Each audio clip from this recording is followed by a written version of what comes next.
Hi, this is Shui with a review of the Anta KT10, the Klay Thompson signature. If you remember Klay Thompson's earlier pictures when his first signature was introduced, he had that look on his face like, what have I done? What are they doing to me? And it seems like he still has the same attitude, or maybe his attitude changed over the years because his career is going on a downward spiral. He was introducing his shoe, and some of his PR footages, like, it's really better. Oh, the shoes are pretty, and it's got a carbon plate. Like, you, man. Doesn't seem to care at all. This shoe for a size 9.5, it weighs about 415 grams. Not crazy heavy, not crazy light, just okay weight. The weight is not going to be an issue with this shoe. If you like super lightweight shoe, you might feel feels a little bit clunky, but once you lace them up and run around with them, weight is not an issue.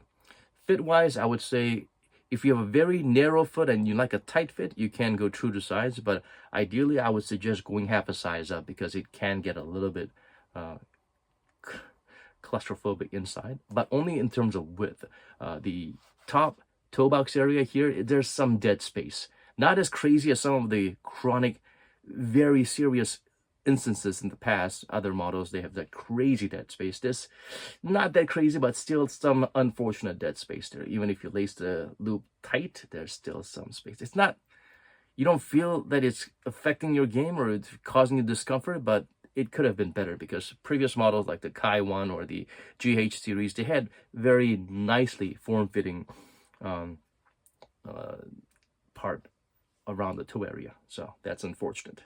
The heel cup is, it's got multiple heel cups, including this plasticky bit and this anta logo and this caging all around. It provides some serious lockdown there. Depending on the shape of your foot, you might even feel these little parts might hurt or dig into you a little bit because they're pretty firm. Even though it's well padded, they are pretty firm and you might feel them pinching a little bit. Lace them up hard and decide if this is a good fit for your foot. So yeah, heel slippage is not a matter of concern here. And even if there's a lot of caging, the boost-like foam, the nitrogen or the N2 material, it's the best ETPU midsole cushioning that Anta has ever offered. Kai 1, they tried to do a little bit with it, but it's very thin and low to the ground. This is just as thin and low to the ground, but at the same time, you feel that mushy, plushy energy return like a good boost foam all around. Even better than the AE1 Adidas or the Harden 8s or 9s that's out recently. Way softer and more rebound. Cushioning wise, this is historic first for Anta in terms of top tier cushioning. They always had something, some parts were a little bit lackluster.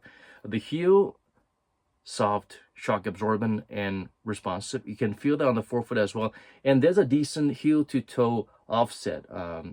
But unfortunately, because they did not control the density of the material, even though it's a little bit fatter at the heel and a little bit thinner on the forefoot, the good thing is the forefoot does not feel lackluster, but it feels like it doesn't give you that more forgiving rebound or pillowiness on the forefoot, while the heel, it feels a little bit relatively extremely plush, soft. So you can feel the heel kind of sinking a little bit more, while in the forefoot, you do feel the comfort, but you wish it was a little bit thinner and a little bit more fluffy, softer. That's what I would have liked. But it's not a big deal.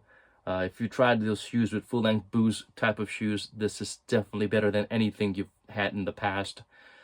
Even better than the kind of ETPU midsole setup that they use in those leaning shoes that cost an arm and a leg. This is less than half price of that, like the Wow 10s, and it feels as good, if not better, and more lower to the ground. So those are the perks to cushioning. The ETPU Nitrogen 2 N2 foam is superb, but here's the downside. Well, before I go to the downside, the shoe is pretty wide and it's got a very solid prominent outrigger, so it's definitely going to help with preventing ankle rollover. Very solid there. And again, the shoe is not crazy high off the ground. It feels pretty low to the ground while the foam is very beefy. The outsole pattern, unfortunately, it's not awesome. This does remind you of what you've seen with the Kawaii 4s. And if you wore the Kawaii 4s, you understand that forward, maybe side to side movement, you can feel the traction and resistance. But when you're pivoting or turning a little bit in tune with this line, you feel a little bit of an insecurity, a little bit less of a grippiness, a bit of a sliding. This pattern has a little bit of that. I thought maybe this jagged pattern might help prevent that, but not really. It's very Kawaii 4. But unfortunately, it's not as dustproof as the Kawaii 4s.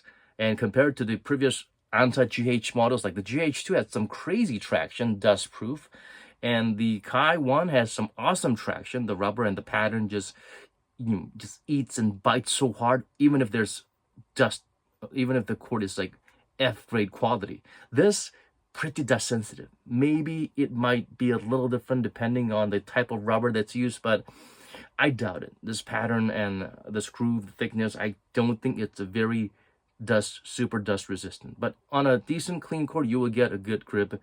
It squeaks a lot, so that's something you might want to keep in mind. Not very dust resistant. But other than that, yeah, the shoe is great. The cushioning especially, it's very impressive.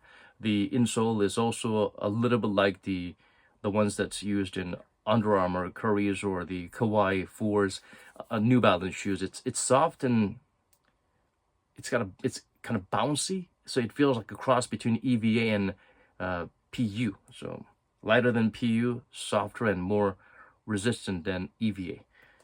And yeah, stupid thing that's written here is like selflessness, grateful, whatever is written in the shoe. But yeah, it's the furthest thing from what Klay Thompson is today.